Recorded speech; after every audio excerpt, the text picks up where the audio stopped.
বাজলো তোমার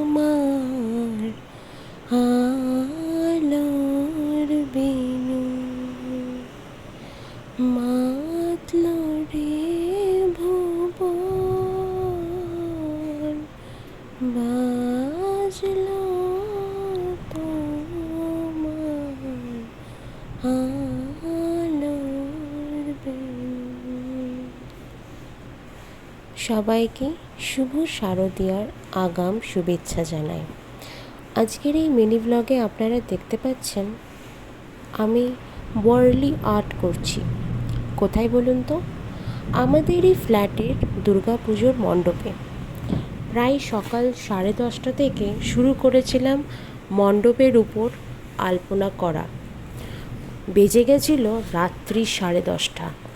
পাক্কা 12 ঘন্টা লেগেছিল আমার গোটা মণ্ডপটাকে সুন্দর করে লাল রং হলুদ রং দিয়ে সাজিয়ে তার উপর সাদা রঙের তুলি দিয়ে আলপনা করা, এই সুন্দর ওয়ার্লি পেন্টিংটা করা। আমি কোনোদিনই ছবি আঁকানো শিখিনি। যা করি, যেটুকু করি, সব কিছুই নিজের চিন্তাভাবনা মধ্যে দিয়েই প্রকাশ করার চেষ্টা করি।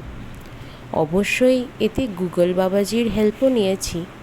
সেটা দেখে দেখেই আমি যেটুকু যা পেরেছি এই মণ্ডপের বর্ডারটাতে সুন্দর করে সেটা সাজিয়ে দেওয়ার চেষ্টা করেছি।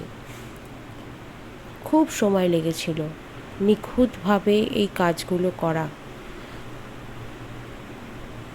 ওয়ার্লি পেন্টিংটা গোটা বর্ডারটাতেই করেছিলাম, আর মণ্ডপের মেইন জায়গাতে চারিদিকে সুন্দর করে সাদা আলপনা দেওয়ার পর বর্ডার করলাম, এবং মাঝখানটাতে খুব শৌখিন করে একটা গোল আকারে আলপনা করেছি। এই গোটা কাজটা নিজে করার সাথে সাথে আমার বাবাও আমাকে অনেক হেল্প করেছে। একার পক্ষে এতটা করা সত্যিই সম্ভব না। এবার আপনাদেরকে যা যা আমি ওয়ার্ল্ডলি আর্ট করেছি যেটুকু, পুরোটা একবার করে ঘুরিয়ে দেখাচ্ছি। জানি অত ভালো হয়নি, তবে নিজের চেষ্টায় যেটুকু পেরেছি করেছি। বলুন তো আপনাদের দেখে এটা কেমন লাগছে? দূরে আমার বাবাকে দেখতে পেলেন। বাবা আমাকে ওই ইয়েলো বর্ডারের উপর লাল আলপনা করতে হেল্প করছিল। আর একবার আপনাদেরকে ওয়ার্লি আর্টের ফটোটা দেখিয়ে দিচ্ছি। খুব সুন্দর লাগছিল, বিশ্বাস করুন। আর এই হলো আলপনাটা মেন মণ্ডপে।